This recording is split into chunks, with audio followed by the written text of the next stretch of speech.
Tablets look simple, but do you know why some tablets work in minutes while others take hours? Today I will explain the complete science behind the pharmaceutical tablets in the easiest way for B.Pharm and D.Pharm students. Hello everyone, welcome back to my channel Pharma Talk with Imran. Today's video is about tablets. So in this video we are going to see what are tablets and what are the advantages, disadvantages of tablets, and what are the ideal characteristics of tablets, and what is the basic criteria and how the tablets are classified.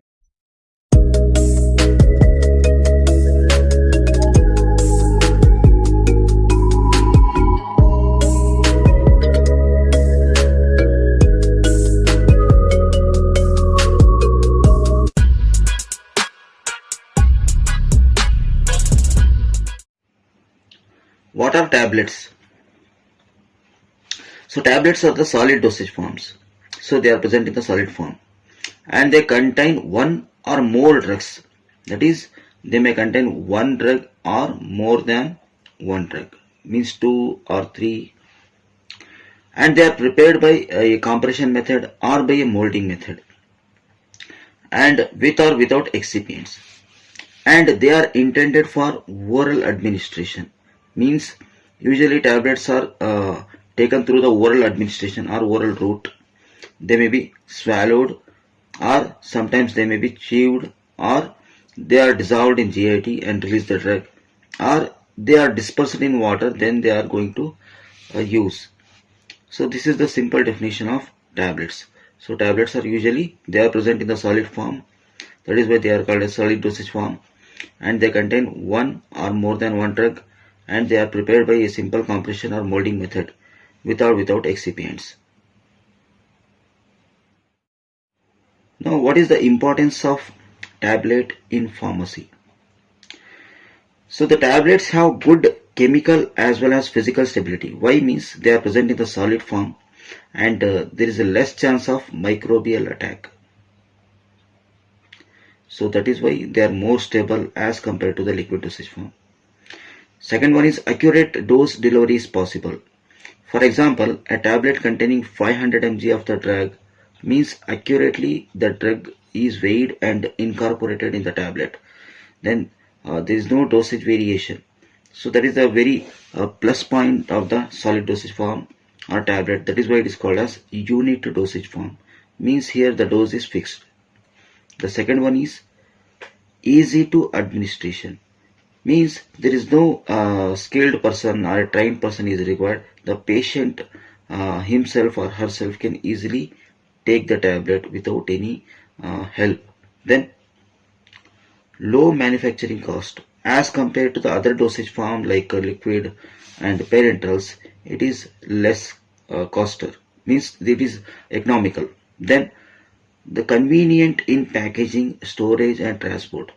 So it is very easy to transport the tablets, very easy to pack and store because the more stability, and there is a convenience in packaging as compared to the liquid dosage form, because the liquids are filled in the containers, then they are going to label, then they are going to store, and more patient compliance because there is no skilled or trained person is required. The patient can take himself or herself easily. There is no problem, and patient can easily take with a cup of water. That is the another importance of tablet. What are the advantages of tablets? The first one is precise dosing, means the dose is fixed, there is no variation in the dose. Then second one is high stability as compared to the liquids. Then economical, means less cost as compared to the syrups or liquid dosage forms in the manufacturing process. Then very easy to handle and transport, and masking of unpleasant taste is better because we can easily coat the tablet with the sugar coating or film coating, whatever it may be, and we can mask the unpleasant taste. Then suitable for large scale production, so we can easily go for the large scale production. We can produce more number of the tablets as compared to the other formulations. And there are some disadvantages also. So here it is not suitable, especially if the patient is unconscious. We cannot administer the drug in the form of tablet. Then we are going for parentals or injectables. Then difficulty in swallowing in case of pediatric and elder patients. So the children and the elder patient or older patient, they cannot easily swallow the tablets. Then slower onset of action as compared to liquids and injection, because the tablet when it is administered, it is supposed to dissolve, then disintegrate, then it is going to release the drug. Whereas in case of liquids and injectables, they are directly absorbed and show the action. Some drugs are difficult to compress. So this is another disadvantage. Now the classification of tablets. So the tablets are classified based on various criteria. So here the first classification is based on route of drug administration. Means how the drug is going to enter into the body. In that we can see the oral tablets are there, buccal tablets are there, sublingual tablets are there, vaginal tablets are there.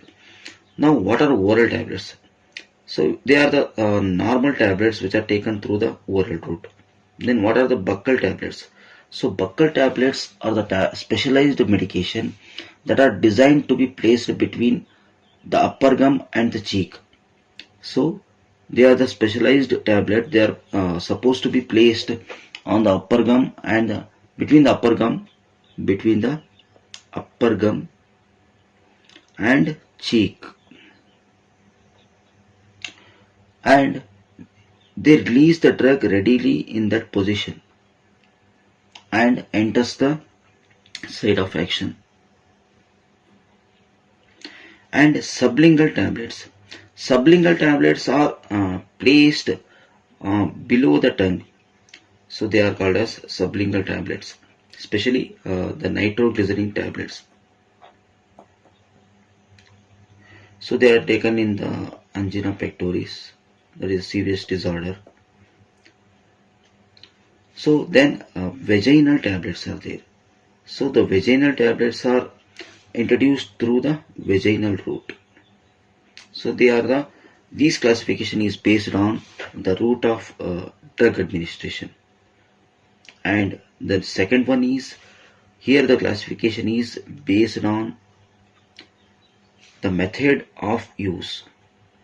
So some tablets are taken by the help of water, a cup of water, and it can be easily swallowed. They are called as swallowing tablets. Some tablets are not swallowed, they are chewed. They do not require any water, they are easily chewable water, especially the antacids are there. Antacids. Marketed product Digene is there, which is called as a chewable tablet. Then some tablets are there which are called as effervescent tablet. So effervescent tablets are supposed to be placed in a cup of water so that it will cause effervescence. It will cause effervescence. That is why it is called as effervescent tablets. Next is dispersible tablet, in that the drug is going to readily release from the tablet. Then another one is soluble tablet. Means they are solubilized before use, then they are supposed to drink.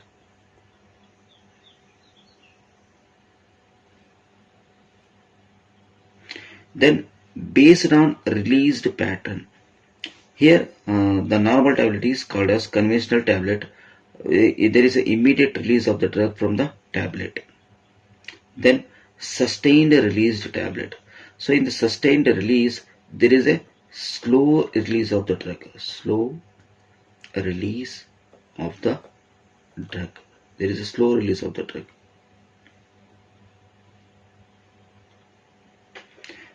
Then controlled release. Here the release of the drug is controlled. As we want.